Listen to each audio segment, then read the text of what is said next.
আমরা এখন সরাসরি জীবননগর পেট্রোল পাম্পে যাচ্ছি, যেখানে আমাদের সহকর্মী আলামিন মোল্লা আছে। সুপ্রিয় দর্শক, আমরা ইতিমধ্যে এখন উপস্থিত হয়েছি জীবননগর তেল পাম্পে। এখানে কিন্তু সকাল 7টা থেকে কিন্তু তেল দেওয়া কার্যক্রম কিন্তু শুরু হয়েছে।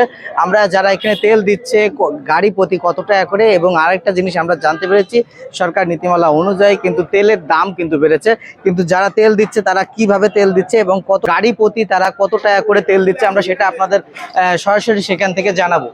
ভাই আসসালামু আলাইকুম, আপনারা গাড়ি প্রতি কত টাকা তেল দিচ্ছেন? গাড়ি পথে যে যেমন চাই 500, 700, 1000। আমরা জানতে পেরেছি তেলের দাম বেড়েছে, আপনারা কত করে নিচ্ছেন এটা? এখন সরকার যার নির্ধারিত মূল্য করে দেয়, আমরা 136 টাকা 48 প্রতি লিটার। এটা কি পেট্রোল? পেট্রোল আর অকটেন? অক্টেন 140 টাকা 48 পয়সা। আচ্ছা, আর ডিজেল কি দিচ্ছেন? না, ডিজেল আজকে নাই। আচ্ছা, ডিজেলটা কেমন দাম হয়েছে?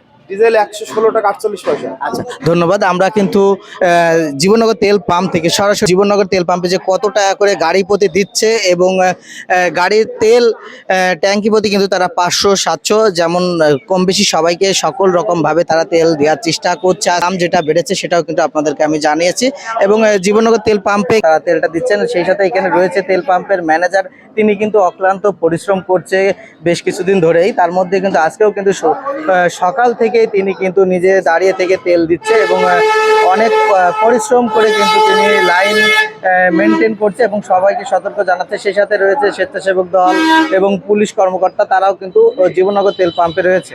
আমাদের লাইভে সাথে থাকার জন্য আপনাদেরকে অসংখ্য ধন্যবাদ।